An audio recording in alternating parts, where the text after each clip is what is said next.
El problema que ha tenido el liberalismo es que no podemos pedirle a alguien que sea libre si primero esa persona no se quiere a sí misma y no confía en sí misma.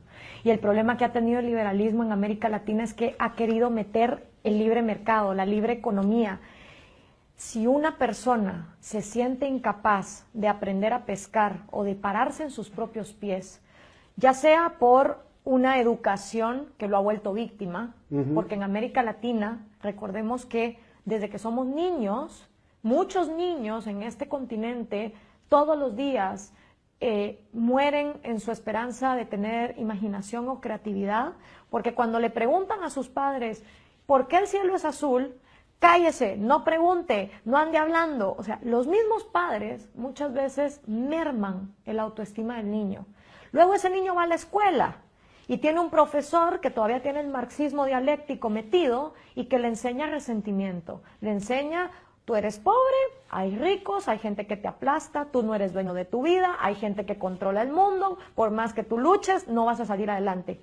Ese niño crece y se vuelve un joven con muchos problemas, probablemente ingrese en una pandilla criminal, entre en las drogas, se sienta completamente confundido y si tiene la suerte de llegar a la universidad, se acuerpa de otros que igual que él han crecido un resentimiento social en su corazón que lo único que hacen es repetir las mismas dialécticas de lucha de clases.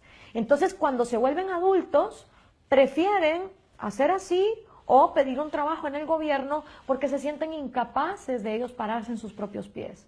Entonces tenemos un círculo de victimismo psicológico que es el daño más grande que nos está haciendo el populismo, porque nos está dejando con generaciones que se sienten desempoderadas. Y el problema del liberalismo es que, teniendo ese círculo, pretende decirle a ese joven, el libre mercado funciona. Mira, aquí está la foto, Corea del Sur, Corea del Norte. Mira el montón de luces de energía eléctrica y aquí solo hay una. A ese joven esa foto no le habla.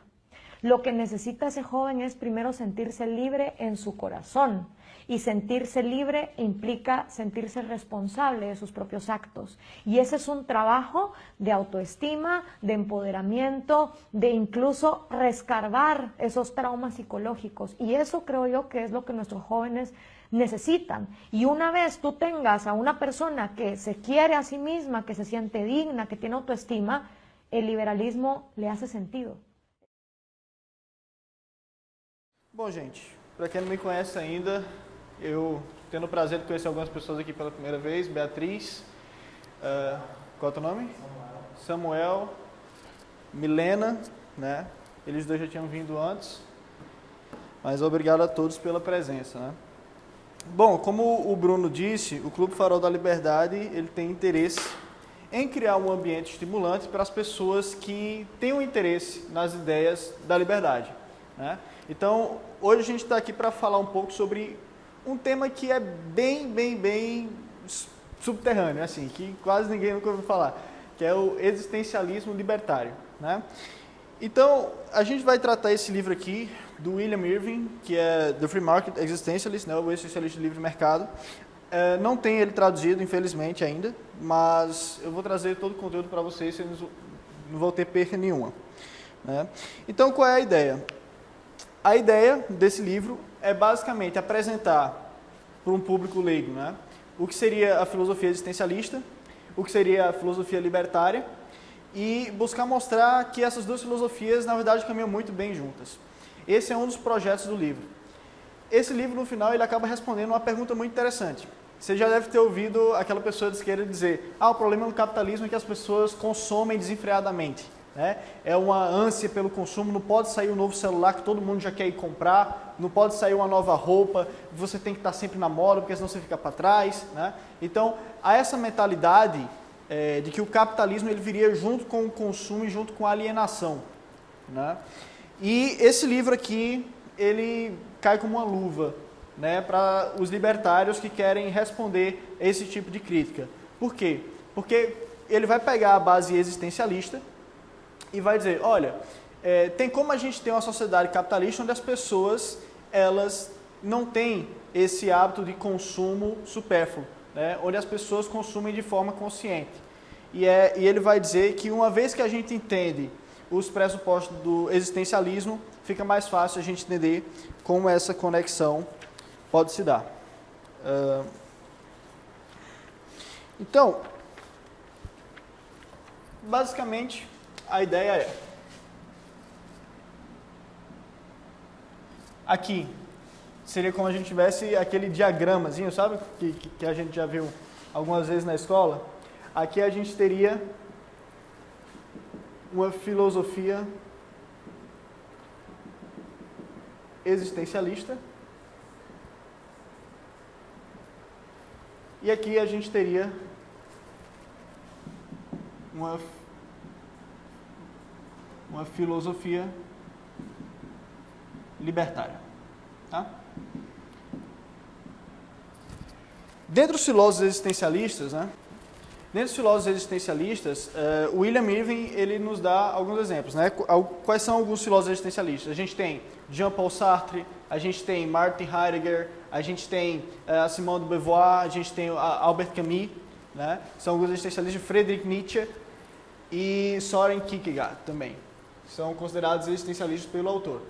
Filósofos libertários, quem já é do meio, né, já conhece alguns. Hayek, John Locke, Hoover mais recente, Ayn Rand, os autores lá do liberalismo clássico, a gente viu Mary Wollstonecraft, por exemplo, né? Então tem esses filósofos aí. O Irving, ele argumenta por isso aqui, né? Uma filosofia que seja ao mesmo tempo libertária e existencialista. Só que o William Irving, ele se coloca numa posição até complicada. Por quê? Porque há uma conexão histórica entre filosofia existencialista e marxismo. Então, o William Irving, ele está nadando contra toda uma corrente de pensadores existencialistas que são marxistas. Inclusive, Jean-Paul Sartre, que foi o principal autor existencialista, o mais conhecido, ele era marxista e dos pesados, né? De defender Stalin, Mao. Então, ele não representa muito os existencialistas, digamos assim. Para falar a verdade, nem os existencialistas representam muito a filosofia. Por quê? Se você for analisar filosofia acadêmica, hoje em dia, quem faz filosofia de forma profissional, o mainstream da filosofia acadêmica hoje é o que a gente chama de filosofia analítica. Filosofia analítica. Os filósofos analíticos, eles têm uma pegada muito formal, né? Então eles procuram explicar tudo através da lógica formal, buscando definir, né, meticulosamente todos os termos, todas as definições, quase chega a parecer uma matemática, né? Um dos grandes expoentes de filosofia analítica foi o Wittgenstein. Em oposição, os existencialistas, eles são do que a gente conhece como filosofia continental. E os filósofos continentais, eles têm uma abordagem mais literária, né? Uma abordagem mais livre, mais leve, sem tanto rigorismo. Então, veja onde esse cara se meteu, né? Dentro da filosofia acadêmica, a filosofia analítica domina. A filosofia continental, uma pequena parcela. Ele está dentro da filosofia continental. Dentro da filosofia continental, os existencialistas são uma parcela. Ele está dentro dos existencialistas. Dentro dos existencialistas, quase todo mundo é de esquerda, mas ele está defendendo uma filosofia libertária existencialista. Então, ele está na posição que é realmente complicada de ser defendida por ele, né? Então, a gente vai ver quais são os argumentos que ele utiliza para mostrar que é possível ter uma filosofia existencialista de livre mercado. O William Irving, ele vai dizer que essa conexão histórica entre existencialismo e materialismo, ou entre existencialismo e marxismo, ela não se segue da lógica da filosofia existencialista, tá? Então, essa conexão histórica, ele vai dizer que é tão relevante quanto a conexão entre existencialistas e cigarros, né? Filósofos existencialistas geralmente fumavam cigarros, né? Mas isso não quer dizer que das premissas que fundamentam o raciocínio, né, da filosofia existencialista, você deduz que todo existencialista deveria, por consequência, enfim, fumar. Da mesma forma, ele vai dizer que não tem como você derivar das premissas dessa filosofia que esses filósofos deveriam ser marxistas. Na verdade, ele vai argumentar pelo contrário. Ele vai dizer que o que permite a filosofia existencialista e a filosofia libertária se encontrarem... Então, veja, aqui eu ainda não falei o que é existencialismo, né? Mas eu vou chegar lá. Mas primeiro eu estou dando um resumo assim, né, para a gente voar assim por cima do que vai ser o livro, aí depois a gente vai ponto por ponto. Então, ele diz que o que permitia fazer essa intersecção entre filosofia libertária e filosofia existencialista é a ênfase que ambas as filosofias dão ao indivíduo como o seu próprio criador, né? A ênfase que eles dão ao individualismo, nesse sentido, à individualidade. Os existencialistas, eles vão prezar por algo que eles chamam de autenticidade, né? O que é autenticidade? Autenticidade é basicamente você ter noção de que você não é obrigado a nada. Você não é obrigado a nada, você não é obrigado a estar aqui, né? Você não é obrigado a seguir o que sua família diz, você não é obrigado a nada. Toda ação que você faz é um ato de escolha. E ser autêntico implica você, ao invés de agir no automático, ao invés de seguir com a manada, você tomar responsabilidade pela sua liberdade e, na melhor das suas possibilidades, escolher aqueles rumos que são mais condizentes com os teus projetos. Então, isso é o que é a pessoa ser autêntica. O contrário de autenticidade seria a pessoa ser completamente moldada pelos outros, né? A pessoa simplesmente absorver o que os outros dizem sem ser crítica, sem criticar, né? A pessoa achar que deve comprar o último celular só porque ele foi lançado. Não, se você vai comprar o último celular que foi lançado, por que você vai comprar o último celular que foi lançado? Você não é obrigado a isso. Você tem argumentos, você tem justificativa, né? Você valoriza a tecnologia. O celular ele avançou o suficiente em tecnologia para justificar uma compra sua? São essas as questões que um existencialista deve fazer antes de tomar suas atitudes. E quando a gente procura outros filósofos que são considerados liberais e libertários, a gente vê que esse tema aparece em vários outros, né? A Ayn Rand, por exemplo, ela tem uma filosofia bem parecida, né? Ela diz que o que distingue os seres humanos dos outros animais é o fato de seres humanos terem a razão, né? E, portanto, o homem que não utiliza da sua razão, né, para estabelecer seus objetivos e guiar a sua vida, ele morre sem nem ter nascido, né? Porque você só nasce como homem a partir do momento que você começa a utilizar a sua razão. Isso é a filosofia da Ayn Rand. Outros caras, por exemplo, como John Stuart Mill, e aqui eu tenho um trecho do livro dele sobre a liberdade, né? No capítulo 3 do livro Sobre a Liberdade, John Stuart Mill ele diz o seguinte, olha só: aquele que deixa o mundo, ou a parte do mundo a que pertence, escolher o seu plano de vida em seu lugar, não necessita de nenhuma faculdade a mais do que a imitação simiesca. Aquele que escolhe por si o próprio plano, emprega todas as suas faculdades. Deve usar a observação para ver, o raciocínio e o juízo para prever, a atividade para escolher materiais de decisão e discriminação para decidir. E, quando há decidido, a firmeza e o autocontrole para se conservar fiel à decisão deliberada. E essas qualidades, ele as requer e exercita na proporção exata em que é ampla a parte da sua conduta determinada de acordo com o próprio juízo e sentimento. Talvez, sem qualquer dessas coisas, pudesse ele tomar por algum bom caminho e afastar-se da estrada do mal. Qual, porém, seria então o seu valor como ser humano? Realmente, importa não só o que é feito, mas também quem o faz. Entre as obras em cujo aperfeiçoamento e embelezamento o homem faz bom emprego de sua vida, está, sem dúvida, o próprio homem, né? Então isso é John Stuart Mill, enfatizando a importância do homem como um criador de si mesmo, do homem como se rebelando contra aquilo que a sociedade quer impor a ele e criando ele próprio seus valores e criando ele próprio seus objetivos de acordo com sua consciência. Né? Isso é importante porque a diversidade de pensamentos, a diversidade de condutas, ela é fundamental também para que a gente preserve a nossa liberdade política. A gente deve se perguntar, do que adianta ter uma sociedade livre economicamente, uma sociedade de livre mercado, mas onde todo mundo é igual em espírito, onde todo mundo é igual em personalidade, onde nenhuma inovação surge porque todo mundo pensa igual, onde ninguém mais é criativo porque todo mundo pensa igual, ou onde as tradições culturais são tão fortes, inibindo determinadas iniciativas, que a sociedade não descobre nada novo. Né? Então, essa é a preocupação que está sendo posta aqui. Então, quando os existencialistas falam de autenticidade, eles estão justamente convocando a gente para tomar as rédeas de nossa própria vida. É parecido com o que o Mill disse lá no seu livro sobre a liberdade.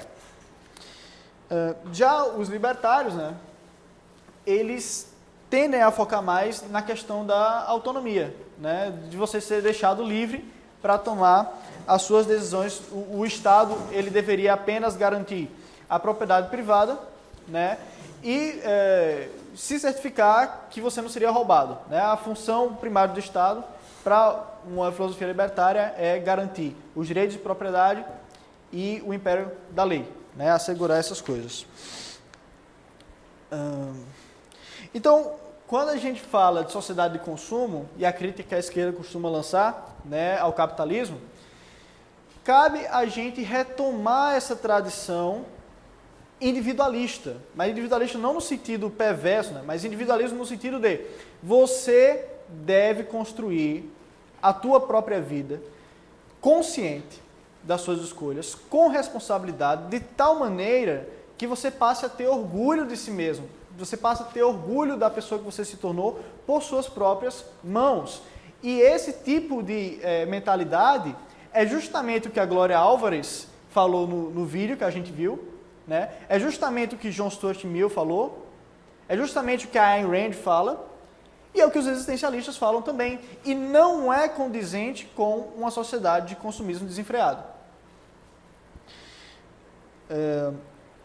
Então, agora seria interessante a gente ver uma frase que o Jean-Paul Sartre ele fala. O Jean-Paul Sartre ele diz o seguinte: o homem é condenado a ser livre porque uma vez que ele foi jogado no mundo, ele é responsável por todas as coisas que faz. Isso é Jean-Paul Sartre. Né? Então, há uma diferença entre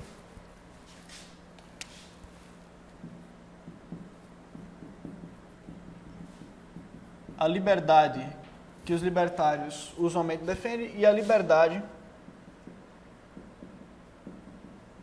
que os existencialistas falam. Tá bom?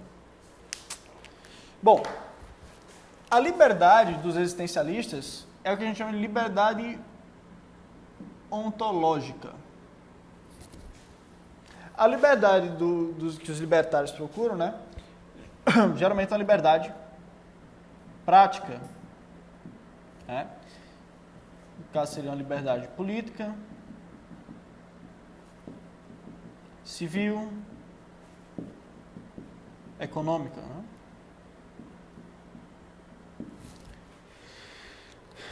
A principal diferença entre essas duas liberdades é que essa aqui você pode perder.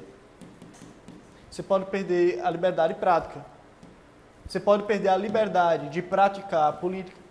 Você pode perder a liberdade de praticar determinadas atitudes civis. Você pode perder a liberdade de praticar determinados contratos econômicos. Mas o que você não pode nunca é perder sua liberdade ontológica. Você está condenado a ser livre no sentido ontológico do termo. O que é o sentido ontológico? Quando a gente fala de ontologia, a gente fala da natureza do ser, certo? Por exemplo, o que faz um lápis ser um lápis? Quando a gente começa a pensar nisso, a gente começa a engajar em uma ontologia do lápis. Quando eu pergunto, o que faz o homem ser homem? A gente começa a engajar na ontologia do ser humano. Tá? Quando a gente fala de liberdade ontológica, né, o que Sartre está nos dizendo aqui é que a natureza humana ela é desimpedida, tá? De tal sorte que é impossível que alguém obrigue o ser humano a qualquer coisa. Como assim? Digamos que eu chego e digo, passa a carteira, senão eu dou um tiro. Né? Às vezes, pô, você está cerceando minha liberdade. Não, você pode dizer que vai levar um tiro. Ou então você pode tentar tirar a arma da mão dele. Ou então você pode entender que, na verdade, aquela situação é muito boa, porque você vai virar um mártir. Vai saber. A ênfase que o Sartre dá é o seguinte: como a realidade nos afeta depende apenas de nós. Certo? A realidade externa se torna uma situação apenas na medida em que eu me importo e interpreto ela. Na medida que eu me importo e como eu interpreto essa realidade externa. Esse pensamento, ele tem raízes lá na filosofia romana, nos estoicos. Né? O que é que diziam os estoicos? Os estoicos eles tinham um pensamento muito interessante. Eles diziam, assuma que tudo que pode acontecer de errado, certamente vai acontecer. Né? Eles dizem, não espere que haja uma possibilidade que o que pode acontecer de ruim vai acontecer. Assuma que já vai acontecer. Por quê? Qual é o raciocínio deles? Se você assume que a desgraça já vai acontecer, né, você já se prepara para ela antecipadamente. Se a desgraça não acontece, ótimo. Se a desgraça acontece, você já estava preparado, então, novo, muita coisa a te afetar. Perceba, quando Zenão, né, o Zeno, que foi o fundador da escola estoica, teve os seus bens perdidos em um naufrágio, foram perguntar para Zenão o que ele achava, como é que ele ia fazer da vida dele agora que ele tinha perdido todos os seus bens. E ele disse, a fortuna simplesmente me obriga a ser um filósofo menos sobrecarregado. Né? O que é a fortuna? Fortuna era a deusa grega do acaso. Né? Então Zenão disse, bom, o acaso simplesmente levou meus bens embora, eu não poderia fazer nada para evitar isso, acontece, não há nada de especial comigo para acontecer comigo, podia acontecer com qualquer pessoa, infelizmente aconteceu, é isso, bola para frente. Então perceba, ele não se afetou, Então, o Sartre, quando ele diz que a gente está condenado a ser livre, ele está indo nessa linha, ele está dizendo, o mundo externo, ele pode até nos afetar de alguma forma. Mas quem vai dar a última palavra sobre como o mundo externo nos afeta, somos nós. E quem vai tomar as decisões a partir dessas informações, em última análise, somos nós. Certo? E o Sartre ele vai entender que isso não é exatamente uma coisa para se alegrar. Isso é um fardo. Por que é um fardo? Já dizia o tio Ben, grandes poderes vêm grandes responsabilidades. E a partir do momento que Sartre ele entende que a gente tem uma liberdade infinita, uma liberdade ontológica que não pode ser perdida e nem variar em graus. Para você ter uma ideia, Sartre ele tem uma frase que diz, o escravo que está acorrentado é tão livre quanto seu mestre. Por que o escravo está acorrentado é tão livre quanto seu mestre? Você pode dizer que o escravo ele não tem liberdade para sair da prisão. Mas aqui você estaria falando de liberdade prática. Perceba a diferença. O escravo, entretanto, possui liberdade para tentar fugir. Possui liberdade para tentar fazer um motim, né, fazer alguma coisa para derrubar o senhor. ele tem liberdade para tentar. E esse é o ponto de Sartre. Liberdade ontológica é liberdade para tentar. No que concerne a liberdade para tentar, isso a gente está condenado. E uma vez que a gente não tem como a gente ficar sem liberdade para tentar, a gente sempre vai ter liberdade para tentar, a gente é responsável por toda e qualquer escolha que façamos. Liberdade prática seria liberdade para conseguir. É verdade. A gente pode não ter liberdade para conseguir tudo que a gente quer, mas a gente tem liberdade para tentar tudo. Tudo. A gente pode voar sem um aparato mecânico? Não. Só quem pode são os pássaros. Esse a gente não tem essa liberdade prática, mas a gente é livre para tentar. Você pode tentar pular do prédio, eventualmente você vai cair, mas você é livre para tentar. E se você não tenta, você tem responsabilidade por essa sua escolha de não ter tentado. Ponto. Então, a gente está condenado a ser livres, porque uma vez que somos jogados no mundo, nos tornamos responsáveis por tudo o que fazemos. Porque a gente é livre para tentar qualquer coisa. E o Irving, ele vai utilizar isso como gancho para dizer o seguinte: o existencialista, ele não vai buscar um refúgio no grupo para as injustiças do mundo. Então, tem as injustiças do mundo, tem a opressão, tem as pessoas que são ruins, etc. Ao invés do existencialista dizer, se há opressão, se junte ao opressor, ou então, se há opressão, se junte a um grupo contra os opressores, o existencialista vai dizer, não se deixe oprimir. Porque, no final das contas, a opressão, em grande parte, nada mais é do que a forma como você interpreta o mundo. Se você mudar a sua interpretação do mundo, isso não vai ser opressivo. Como Zenão. Você poderia dizer a Zenão, não, mas Zenão, você perdeu tudo que você tinha. Ele, é verdade. Mas podia acontecer com qualquer pessoa. Agora, qual é a ênfase disso aqui? O ponto-chave é a ênfase no indivíduo em oposição ao coletivo. O indivíduo como a pessoa que cria, a pessoa que tem liberdade, a pessoa que não é causada por nada, mas que ela própria causa.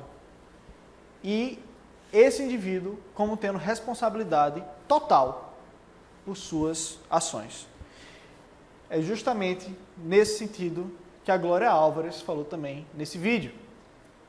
Ao invés, a gente chega com o discurso liberal para jovens que não têm autoestima para criarem a si próprios, para buscarem objetivos de vida, e jovens que ficam buscando sempre alguém para apontar o dedo e culpar. Então a gente está imerso em uma cultura de vitimismo, em uma cultura de culpar os outros, e a cada vez mais está sendo encorajado, e a gente está cada vez mais perdendo, né, o senso de nossa própria escolha, perdendo a noção de que a gente tem um poder enorme dentro de nós, que não está sendo aproveitado.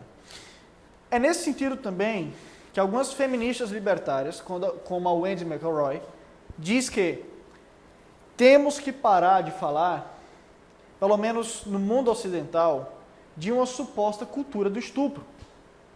Cultura do estupro, a Wendy ela diz, existe em países do Oriente Médio. Se mulheres forem estupradas, elas levam a culpa e elas são presas. No mundo ocidental, entretanto, se uma mulher é estuprada, o homem, ele é julgado completamente responsável e é preso. E assim o deve ser. E todo mundo entende dessa forma. Menos algumas pessoas, que são as pessoas que estupram. Porque ela se rebela contra a narrativa da cultura do estupro. Ela diz, quando você começa a falar da cultura do estupro, você mitiga e você dilui em milhões de pessoas, o que deveria ser responsabilidade de uma pessoa só. Você está ignorando, quando você parte da narrativa da cultura do estupro, que as pessoas são livres para tentar, as pessoas têm liberdade ontológica e são condenadas a ser livres, e por isso devem ser responsáveis por suas atitudes. E está ignorando o fato que em nossa sociedade ocidental não há evidências de uma cultura sistêmica do estupro. É uma minoria de pessoas que tem esse pensamento. Essas pessoas devem ser combatidas, sim, mas a culpa e a responsabilidade e o peso da atitude que elas fizeram deve recair por completo em cima delas e não diluída em toda uma sociedade. How many of you came tonight knowing exactly who I am and thinking you know exactly what I'm going to say? I'm an individualist feminist, which is a tradition within feminism that you may not be familiar with. It's also called libertarian feminism. And I'm going to open in an unconventional manner by speaking about my personal background. I've had a great deal of violence in my life. When I was 16, I ran away from home and lived on the street. I was raped, and brutally so. I did not blame the society. I did not blame the culture. I blamed the man who raped me. I've had reason in my life to blame other men. In my 20s, due to a domestic violence incident, I had a hemorrhage in the central line of vision of my right eye that left me legally blind. I did not blame society. I did not blame culture. I blamed the man who put his fist in my face. Every morning I wake up, I know the pain and the importance of violence against women because I see half of the world because of it. I am bringing this up before I bring up the arguments and the evidence, because when a woman like me comes and disagrees with the feminist orthodoxy, what comes back are accusations. I don't know what it means, the significance, the importance of the violence against women. I trivialize rape. Let's put that behind us.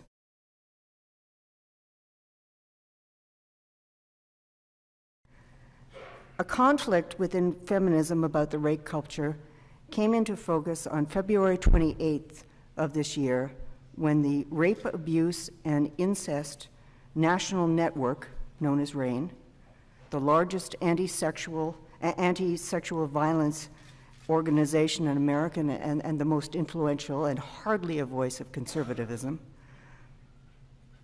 RAINN sent a 16-page letter to a new White House task force that had the mission of reforming and standardizing campus reform hearings across America. RAINN stated, and I quote, "There has been an unfortunate trend toward blaming rape culture for the extensive problem of sexual violence on campus. While it is helpful to point out the systemic barriers to addressing the problem, it is important not to lose sight of a simple fact. Rape is caused not by cultural factors, but by the conscious decisions of a small fraction of a community to commit a violent crime. While that may seem an obvious point, it has tended to get lost in recent debates." End quote. RAINN argued that focusing on the, quote, rape culture made it harder to stop sexual violence since it removed the focus from the individual at fault and seemingly mitigates personal responsibility for his or her own actions. I agree. The treatment of rape needs to move away from what has become the status quo assumption of feminist orthodoxy, away from rape as an expression of culture, and toward holding a small number of individuals absolutely responsible for their actions. Men or women as a category do not rape, individuals do. And yet, this idea runs counter to the whole idea and the whole discussion of rape culture. You speak of a rape culture, you're saying that rape is so widely accepted that it is a cultural norm. In short, it is a defining aspect of society. And certainly there are cultures in which that definition fits. There are parts of Afghanistan, for example, where women are married against their will, they are murdered for men's honor, they are raped, and when they are raped, they are arrested for it, and they're shunned by their family afterward. Now that's a rape culture. But that is not North America. It doesn't resemble North America. Here, rape is a crime that is severely punished. Even an accusation of sexual harassment can ruin someone's career and their lives. A few days ago, I saw a sight that made me just wither inside. A man who had a scientist behind the Rosetta comet landing, Matt Taylor, wept in apology on TV because after the biggest achievement of his life, he basically was hounded because he wore a shirt that a female friend of his had made that showed cartoon superheroines on it. And he was made to weep in apology on TV rather than revel in an incredible accomplishment. Who had the power there? Did he have the power there? Feminists came and said that he basically should be excoriated, and he wept on TV. It was a terrible sight. It was a cruel sight. The messages sent to men today are not that it's okay to rape. It's the opposite.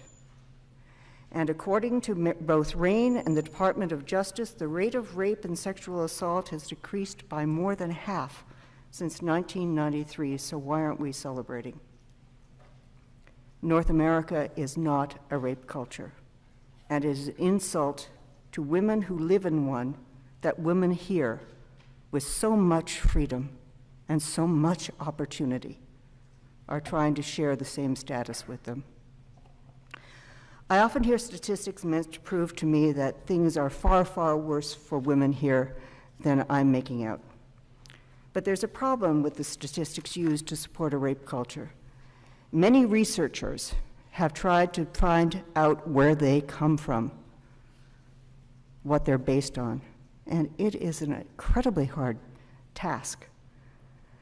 For example, a recently circulated claim is that 8% of college men have either attempted or successfully raped. And I'll be dwelling on this stat for a reason. Some associates and I have tried to track it down, and when it's typical of what happens over and over again when people try to track down these stats and find out where are they based, what are they rooted in. A key reason why I find no evidence for systemic rape culture, only evidence of rapes committed by individuals, is because the data doesn't exist. We trace the figure back to a book entitled Body Wars by the clinical psychologist Margot Main. To quote from the book, quote, 8% of college men have either attempted or successfully raped. 30% say they would rape if they could get away with it. When the wording was changed to force a woman to have sex, the number jumped to 58%. Worse still, 83.5% argued that some women look like they are just asking to be raped, end quote. I stumbled when I first read the 83.5% figure because it seemed improbable to me that a scientifically based study, first of all, would ask that question, and second of all, that would be the result. And again, I'm a woman who's known an unusual amount of violence. I'm hardly naive on this subject. When the National Post, which is a major Canadian paper, decided to follow up on the questions we were raising about the stats in Main's book, a reporter contacted her. She was largely unable to give her sources. There was one study she reported, and to quote the book again, in one study, over half of high school boys and nearly half of the girls stated that rape was acceptable if the male was sexually aroused, end quote. No one, including Maine, was able to come up with that study. No one has found it yet. When pressed, Maine emailed the National Post, basically saying she didn't know where it came from, she didn't know why it hadn't been cited, and she was too busy to bother. Well, I'm too busy to bother giving it credibility. And by the way, I brought the article if anyone's interested in the forensics of the attempt to get the stats. Returning to the 8% figure, Maine said it came from another work published in 1988. This was a reference to the extremely influential study conducted by Mary Koss, which was popularized in 1988 through the book I Never Called It Rape, The Miss Study on Recognizing, Fighting, and Surviving Date and Rape Acquaintance by Robin Warshaw.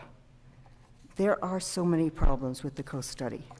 For one thing, Koss herself admits that only 27% of the women that she had counted as rape victims considered themselves to have been raped. 49% said the sexual encounter in question had been the result of miscommunication, not rape. Koss ignored the voices of these women and redefined their experiences to fit her own studies. And that's a problem. If you don't find that to be a problem, then I find it to be a problem. You call yourself a feminist. Again, I've dwelt on tracking down the 8% stat because it's a key reason feminists like me reject the rape culture. It's because you look at the stats, you look at the data, it's extremely biased, it's badly flawed, or it is not there. And perhaps the factual weakness is a reason why the rhetoric surrounding a rape culture is so hyperbolic. I even find the term rape culture to be hyperbolic. It seems to prevent the productive dialogue that includes healthy questioning. And that's a shame, because as a rape survivor, and like I said, I've gone through hell with a lot of violence in my life. As a survivor, I want to know the truth about sexual assault in our society. I don't want politics, I don't want ideology, I want the truth. And I want it for a simple reason. Rape is a hideous crime, and it is never going to be deterred until we deal with its reality, not its politics, but its reality. A gente falou da intersecção entre o libertarianismo e o existencialismo. O Ivan ele ainda vai adicionar um terceiro círculo, porque ele vai fazer uma defesa do antirrealismo moral. Antirrealismo moral é a noção de que valores morais objetivos não existem. Sabe aquilo de o que é certo, o que é errado? Pronto, Ivan vai mandar isso para o buraco. Ele vai dizer, não existe certo e errado objetivo. Existe o que vai ser certo e o que vai ser errado vai depender apenas dos seus projetos, dos seus objetivos e dos valores que você mesmo vai criar na tua vida. E se as tuas atitudes elas são as melhores possíveis para alcançar esses valores. Então ele está ainda mais isolado, filosoficamente falando. Ele é um libertário existencialista antirrealista moral. Então, vamos definir então o que é existencialismo, né? A gente já deu uma andada e não definimos. Há algumas dificuldades para se definir existencialismo. Tá? Há algumas dificuldades para se definir existencialismo. Por quê? Porque os maiores filósofos existencialistas não se declaravam existencialistas. Alguns, inclusive, chegaram a rejeitar o termo, né, como Albert Camus. O Sartre, ele inicialmente rejeitou e depois aceitou ser chamado de existencialista. Então é difícil, né, porque é como muita gente fala neoliberal, né? Aí diz, Me ache um neoliberal. Uma pessoa, ninguém vai achar. E parece que para existencialismo é algo parecido, porque a gente fala de filósofos existencialistas, mas eles mesmos não se identificavam dessa forma. Então, e também é difícil achar algo que una todos eles. E o William Eve, ele chega até a fazer uma piada que ele diz, se a gente fosse criar um grupo de existencialistas, nenhum existencialista iria querer participar do grupo. Então, é um pouco complicado criar essa definição, mas ele traz uma para a gente, em que ele diz que essa definição ela destaca os pontos mais importantes da doutrina existencialista para o projeto que ele tem no livro, que é justamente mostrar que pode haver algo a ser compartilhado entre existencialismo e libertarianismo e que é possível uma sociedade capitalista sem um consumismo desenfreado.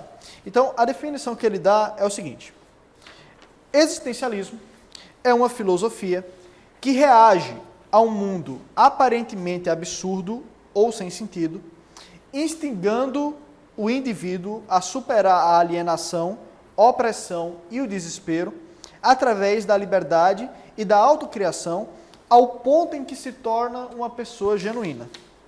Então, deixa eu separar aqui os termos principais. O existencialismo é a filosofia que reage a um mundo aparentemente absurdo,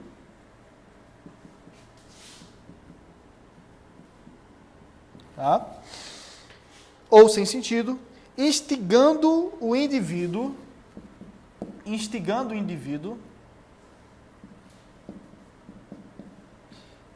a superar a alienação,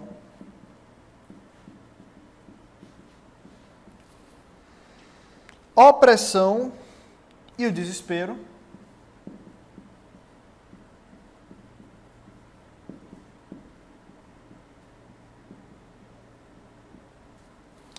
através da liberdade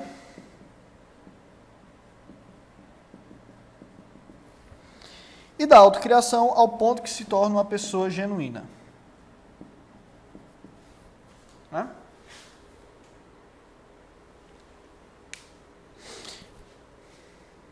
Os existencialistas, eles vão dar uma ênfase muito grande à experiência subjetiva que cada pessoa tem na sociedade. Tá? Eles vão entender que cada pessoa enxerga o mundo de uma determinada forma, cada pessoa interpreta o mundo de uma determinada forma, tem suas próprias experiências, suas próprias capacidades. E cada pessoa pretende meio que impor a outra a sua forma de ver o mundo. Né? Então, o Irving ele vai dizer que é difícil você viver em sociedade porque os outros vão sempre estar querendo impor a você os seus rótulos, as suas definições, né, a sua forma de ver o mundo. E é nesse sentido que o Sartre ele diz, o inferno são os outros.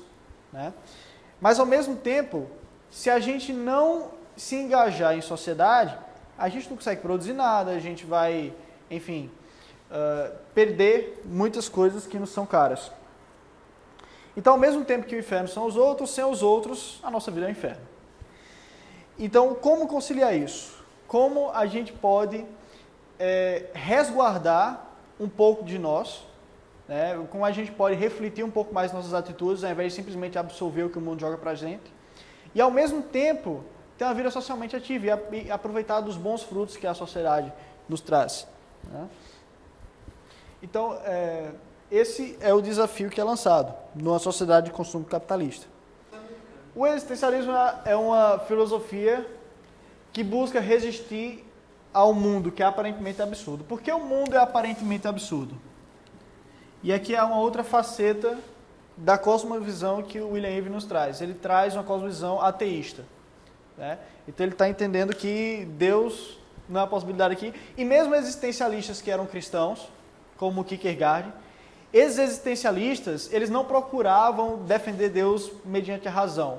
Eles simplesmente entendiam que Deus era uma questão de fé. Inclusive, o Kierkegaard é o fundador de uma doutrina filosófica chamada de fideísmo, que diz, não busque justificar Deus racionalmente. Se você for acreditar, é só fé. Né? Então, ele está partindo da perspectiva que, racionalmente, Deus não faz sentido e Deus vai ser descartado aqui nessa análise dele, do início ao fim do livro. Então, qual é a ideia? Sem Deus, tudo é permitido, diz Dostoiévski. Né? E aí a ideia é a seguinte, tudo é permitido e a gente está no mundo para quê? Se Deus não existe, a gente não está aqui por um propósito. A gente não está aqui, a gente não tem uma missão. Se Deus existe, a gente não tem uma missão. Né? Simplesmente o mundo existe, a gente surgiu aqui, vai viver, morreu, pronto, acabou. Mais nada. Né? Então veja, que imagem absurda. Como é que a gente consegue conciliar, né, a vontade de poder, né, como diria o Nietzsche, do homem, a vontade do homem de ser sempre mais, de influenciar, de viver, com a ideia de que a vida dele, por si só, não tem sentido, não tem propósito, e ele está aqui por um mero acidente do acaso. E aí, inclusive, uma coisa interessante, os filósofos existencialistas são ateus, eles não interpretam a não existência de Deus como algo para se alegrar. Eles acham isso uma tragédia. Quando Nietzsche fala Deus está morto, ele diz, o que a gente faz agora? Que é o complemento da citação. Justamente. É só essa frase, mas tem todo o complemento. Então, Deus está morto. E agora, né? Já era, não tem mais o que ver. Ele até fala algo do tipo, pobre do homem que vai ter que assumir para si esse poder. Pois é, e é justamente sobre isso que se trata o existencialismo. Há uma diferença que a gente deve ter entre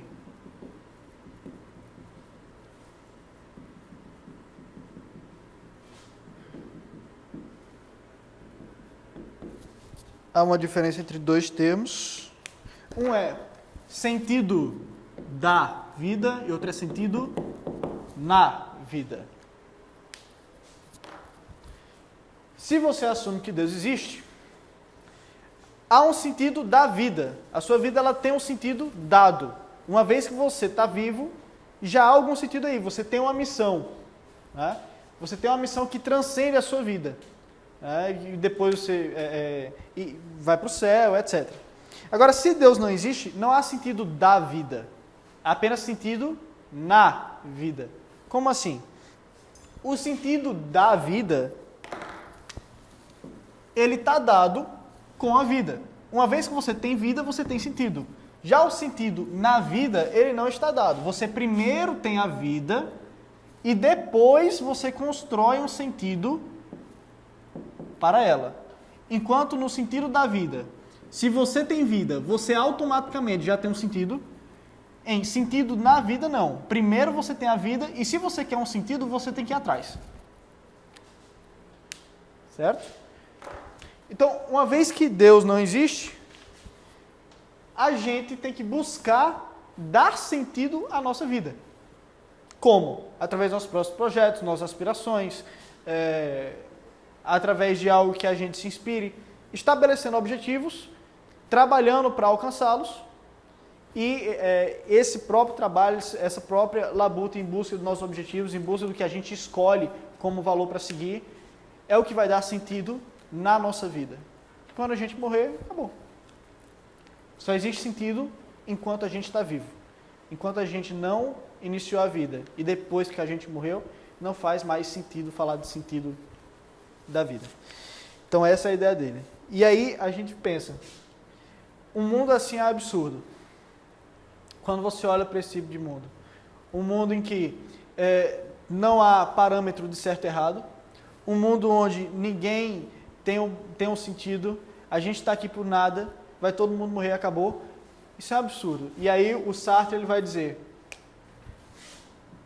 e o Camus no caso, Camus, né? Ele vai dizer, o que é absurdo não é o mundo. O que é absurdo é o choque, é o conflito de suas expectativas por sentido com um mundo sem sentido. E ele vai dizer, o absurdo do mundo depende tanto do mundo quanto do homem. Se lembra do Zenão? Zenão perdeu todos os seus pertences. Ele poderia ter achado aquilo um absurdo, mas aquilo não atingiu Zenão, porque ele interpretou aquela situação de uma outra forma. Ele já estava previamente preparado para aquilo. Então, o que o Sartre vai dizer é, e os existencialistas vão dizer é: o mundo sem Deus e sem moralidade, ele não é absurdo por si próprio. O que é absurdo são os seres humanos, achando que o mundo deveria ter sido construído só para eles, nesse universo de 14,3 bilhões de anos, enorme e sempre em expansão, um pontinho no meio de uma galáxia, que é um pontinho no meio de outras galáxias que são um pontinho. Tudo isso é construído para você estar aqui hoje, na reunião do Clube Farol da Liberdade, escutando uma pessoa falar sobre existencialismo. Então, o que é absurdo é você ter essas altas expectativas em relação ao mundo. Baixa a sua bolinha, baixa a sua bola, que aí você vai ver que não é tão absurdo assim. Então, é essa a visão deles. E isso passa... A resposta por absurdo, ela parte de dentro de você, parte do indivíduo, não é uma pessoa que vai tirar do absurdo. Não tem ninguém, você está sozinho e você está condenado a ser livre. Então é o indivíduo que vai, ele mesmo sair do absurdo. Certo? E para que esse indivíduo crie sentido na sua vida, porque o sentido da vida não existe, só restou criar um sentido na vida, ele nunca vai poder criar um sentido para a sua vida se simplesmente repetir o que as outras pessoas fazem. É o ponto do Mill, é o ponto da Ayn Rand, é o ponto dos existencialistas. Então, o indivíduo, ele precisa superar, se ele quiser criar sentido na sua vida, a alienação e a opressão. Certo? O que é a opressão? Nesse sentido aqui, a opressão é o entendimento de que as pessoas estão te colocando para baixo. Que as pessoas elas estão dificultando a tua vida. Né? Dificultando a tua vida e te colocando para baixo. E a alienação é simplesmente você seguir com a manada. Né? Então, para a gente criar sentido na nossa vida, a gente precisa superar a alienação e a opressão. E o desespero, né? O desespero... tem um autor aqui, é o Herbert Dreyfus. Deixa eu ver aqui se eu acho como ele define isso aí.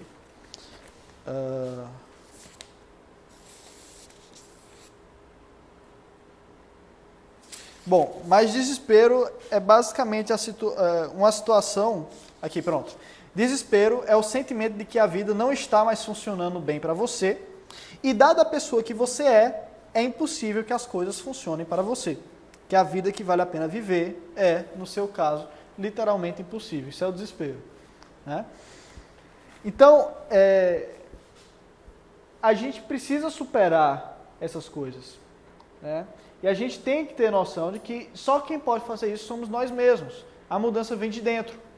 Como é que a gente faz? A gente faz isso utilizando da nossa liberdade, que a gente nasceu com ela, liberdade para tentar,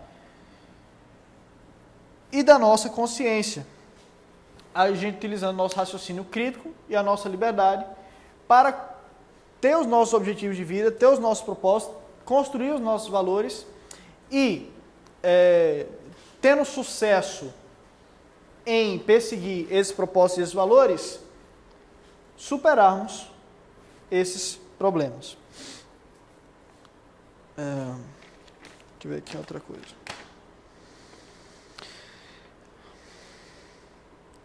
Existe uma coisa interessante também que ele coloca, que é o que os existencialistas chamam de angústia.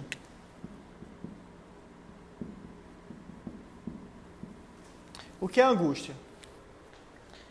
Angústia é o medo do que você pode fazer com sua liberdade.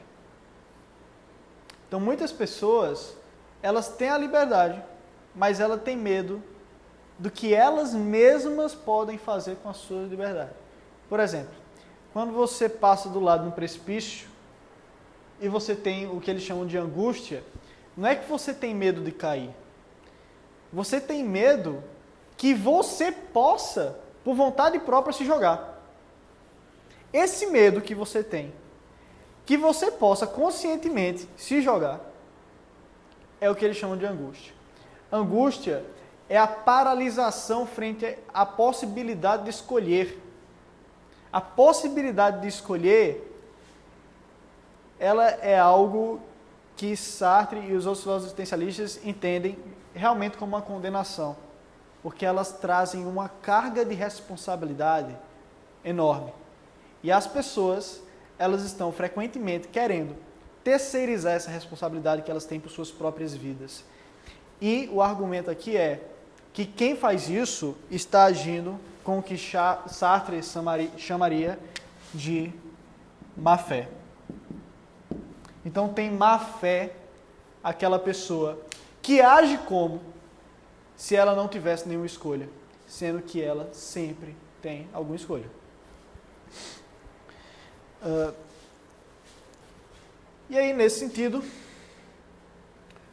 o existencialista, dando foco no indivíduo, nos convida a não nos conformarmos com a situação com a qual estamos vivendo e fazer uso da nossa liberdade para tentar mudar as coisas quando a gente entender que, enfim, que isso será possível, mas sempre tendo ciência de que toda atitude que a gente tome é de nossa total responsabilidade.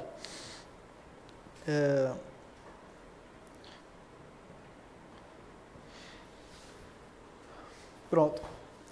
Aí, a questão da autenticidade, né? Eu já falei, que é a questão de você não ir com a massa.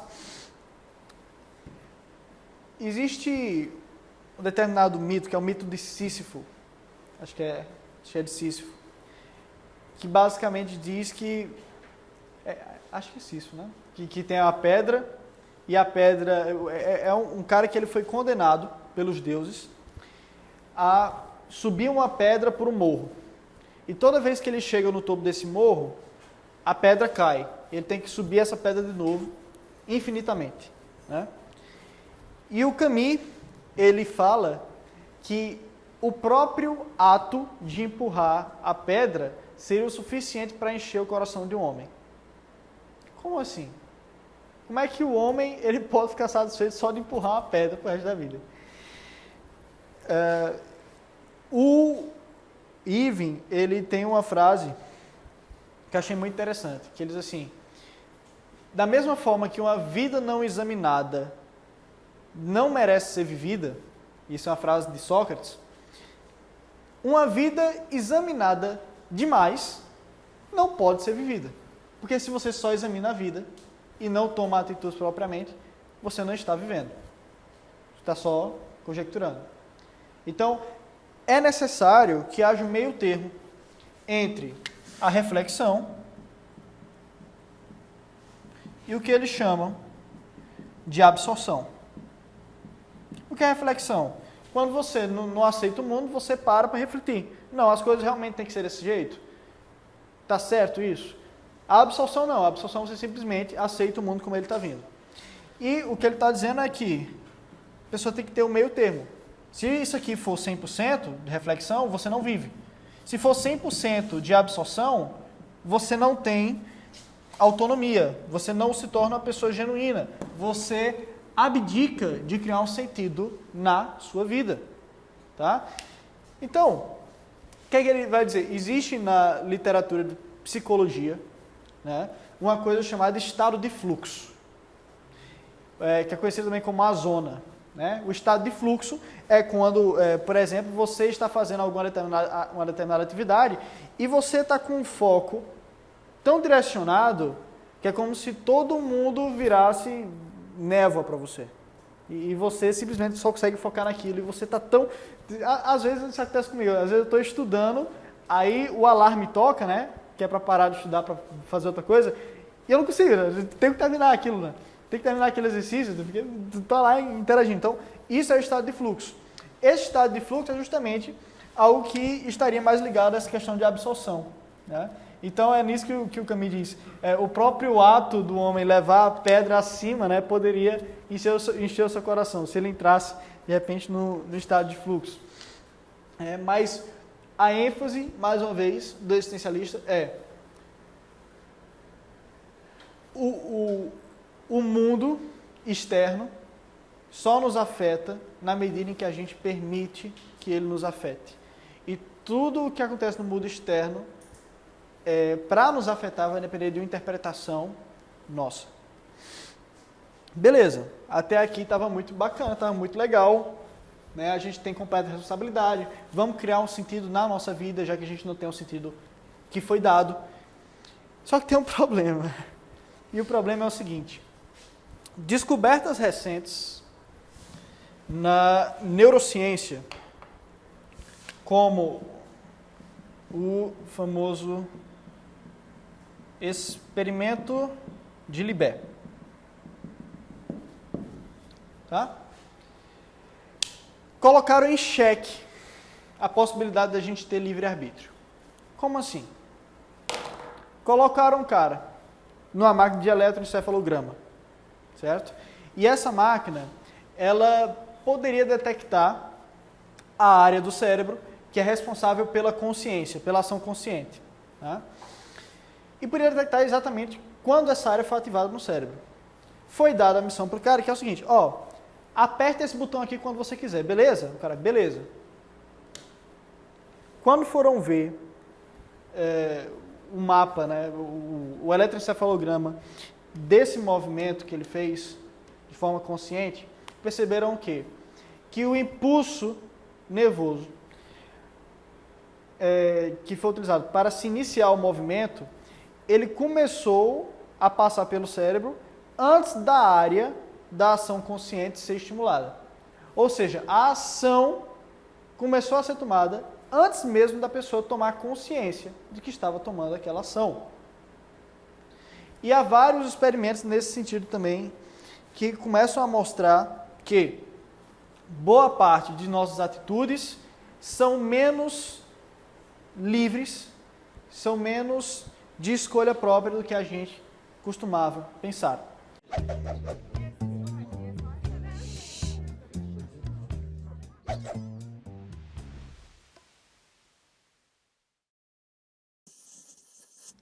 Put your hand in front of you and flex your wrist. You presumably first had a thought, flex my wrist, that then caused your wrist to move. That's how it seems. But Benjamin Libet's experiments in the 1980s have cast some doubt on that. In his neuroscience lab, he wired up subjects to an EEG machine measuring brain activity via electrodes on their scalps, and then asked them to choose to perform a simple hand movement when they felt like it. He also got them to record the time at which they made a conscious decision to move their hands. Disconcertingly, he found evidence of brain activity initiating the movement hundreds of milliseconds before the conscious decision was reported. In other words, his experiments seemed to show that the conscious decision didn't cause the movement. The brain activity bringing about movement started before the individual willed anything to happen. Some people think this is proof that free will is an illusion, that our conscious decisions are more like reports on what is already happening than the causes of our action. Libet didn't go that far. He thought that we might not have free will, but there's still time for what some have called free won't, a conscious veto of an action that is started in the brain. Others are more skeptical about the implications of these experiments. They point out difficulties of recording the time of a subjective decision to move, and question whether Libet's findings could apply to more complex conscious decisions based on reasons, such as the decision to reject the claim that Libet's experiments undermine our idea of free will.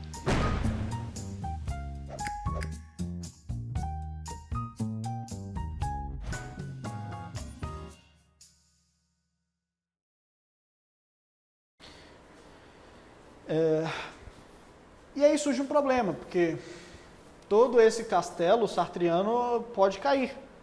Porque, veja, a gente está condenado a ser livre como? Isso conflita com a perspectiva, com a visão de mundo materialista. O que é uma visão de mundo materialista? A visão de mundo materialista é que no mundo existe apenas matéria.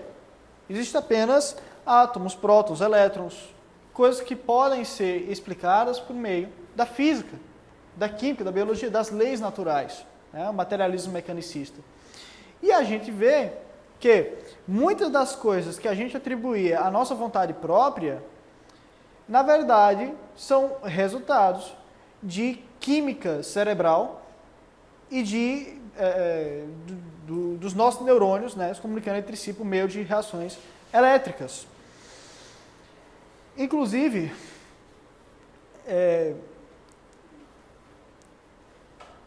agora eu esqueci o que eu ia falar.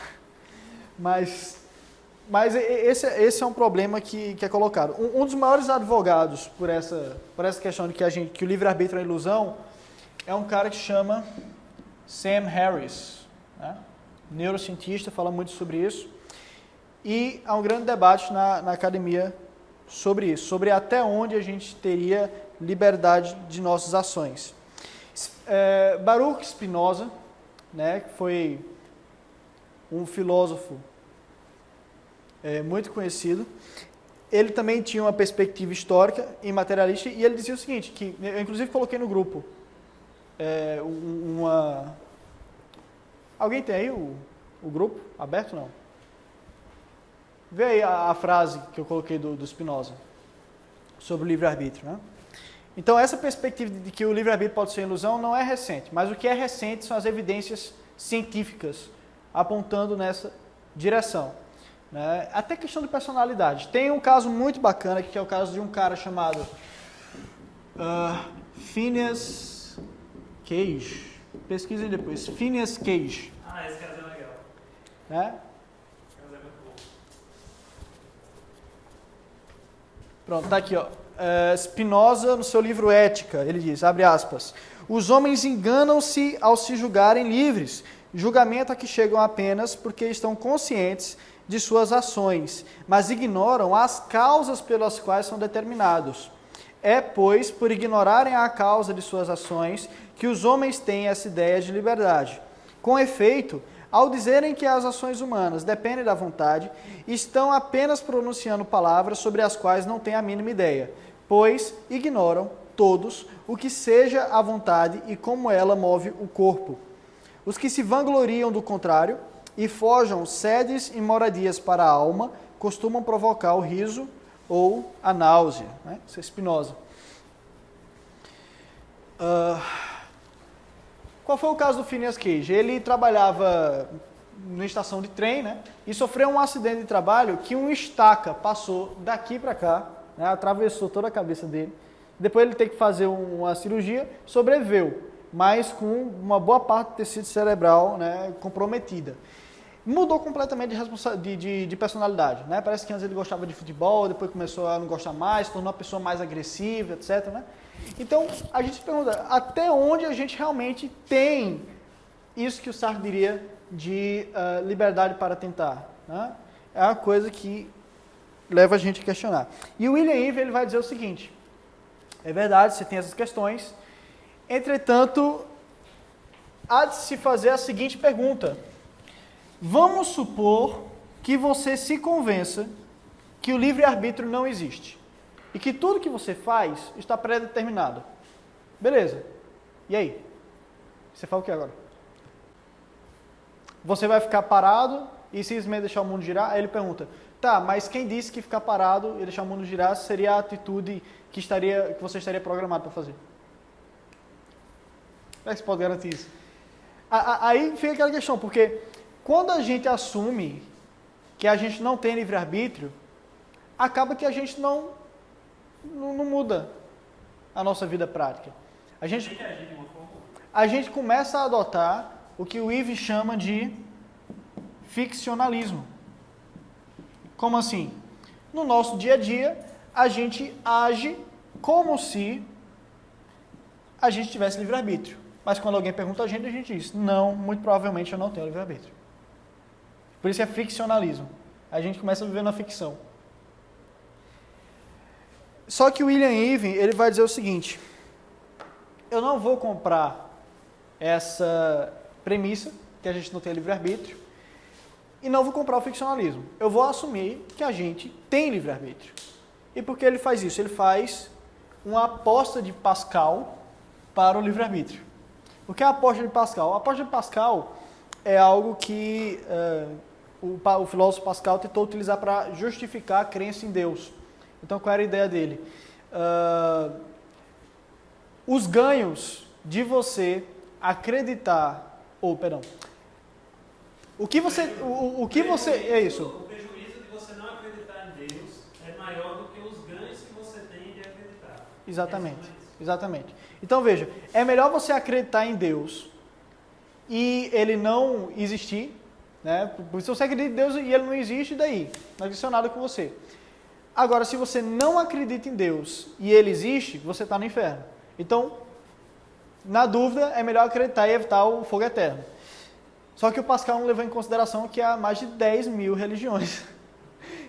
E aí, qual Deus que eu tenho que acreditar? Né? Então, essa é a questão da aposta de Pascal. Mas aqui, o William Eve ele vai dizer o seguinte, vamos fazer uma aposta de Pascal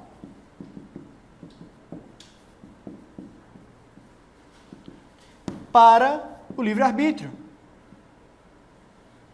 Tá? Vamos fazer uma aposta de Pascal para o livre-arbítrio. E sob o mesmo argumento. Veja, se você começa a acreditar que não existe livre-arbítrio, você se encontra mais propenso a tangenciar a sua responsabilidade. Quer dizer, se você faz algo correto, tá tranquilo. Se faz algo errado, bom, eu não controlo minhas ações. Né? Então, as percas que você pode estimular atitudes impulsivas. Inclusive, tem estudos que mostram que após pessoas serem expostas a um texto argumentando que elas não possuem livre-arbítrio, e depois elas tendem a tomar atitudes mais morais. Né? Inclusive, essa é a razão que filósofos como Daniel Dennett, eles dizem que mesmo que o livre-arbítrio não exista, a gente deve evitar contar isso para as pessoas. Porque conforme a gente conta, as pessoas começam a se tornar mais irresponsáveis. Né? Então ele vai dizer, eu vou apostar que o livre-arbítrio existe. Os prejuízos que eu teria de assumir que o livre-arbítrio não existe seriam muito altos, né, comparado aos prejuízos que eu teria assumindo que o livre-arbítrio ele existe. E, na verdade, assumir que o livre-arbítrio ele existe me dá uma chance de criar sentido na minha vida, né, me dá uma chance de, enfim, ter responsabilidade pelas minhas atitudes. Então ele faz uma aposta de Pascal mesmo para o livre-arbítrio.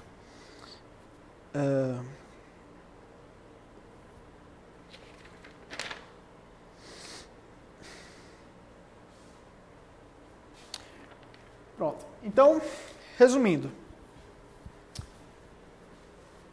O William Eve, ele está buscando mostrar para a gente que existe uma intersecção, que existe algo a ser compartilhado interessante entre as filosofias do libertarianismo e do existencialismo. Tá? Ele parte da premissa que Deus não existe e não existem valores morais objetivos. Isso vai ser mais tratado nas próximas reuniões. Ele mostra que o que há em comum entre existencialismo e as filosofias libertárias é a ênfase no indivíduo como o criador de seu próprio destino. É a ênfase na individualidade e no respeito a essa individualidade e também na responsabilidade que vem acompanhada com a liberdade que a gente tem. Então essas coisas fazem com que haja uma certa harmonia entre existencialismo e libertarianismo. O Eve ele vai argumentar ao longo do livro, acho que na próxima reunião a gente vai falar sobre isso, que a conexão histórica entre existencialismo e marxismo foi um erro, que Sartre, se fosse coerente com sua própria filosofia, certamente teria adotado uma postura libertária. O Eve ele assume que o empreendedor ele é o ideal do existencialista por excelência, porque o empreendedor é justamente aquela pessoa que não se conforma com as coisas como estão, toma riscos e procura criar seus projetos, criar seus objetivos e através de esforço e determinação conquistá-los, né? Criando... O sentido de empreendedor aí é diferente do empresário. Sim. Criando sentido na sua vida, né? O existencialista ele enfatiza muito a questão heróica do indivíduo, né? O indivíduo ele deve ser aquele que rejeita se subordinar ao mundo como ele é, que critica tudo e que vai atrás de construir a si mesmo como homem ou como mulher. E nesse caso, para que o homem ou a mulher possa criar sentido na sua vida, o ser humano possa criar sentido na sua vida, né, ele precisa domar os seus pensamentos, ele precisa entender que a realidade só o vai afetar na medida em que ele permite, pela medida em que ele interpreta a realidade. Ele vai entender, como os existencialistas, que a gente tem uma liberdade ontológica que não pode ser tirada da gente, a gente é livre para tentar, mesmo que não seja livre para alcançar, e que isso nos torna responsáveis. Acima de tudo, uma filosofia antivitimista e absolutamente voltada a responsabilizar a gente por nossas próprias atitudes. E, basicamente, é isso por hoje. Na próxima, a gente fala mais.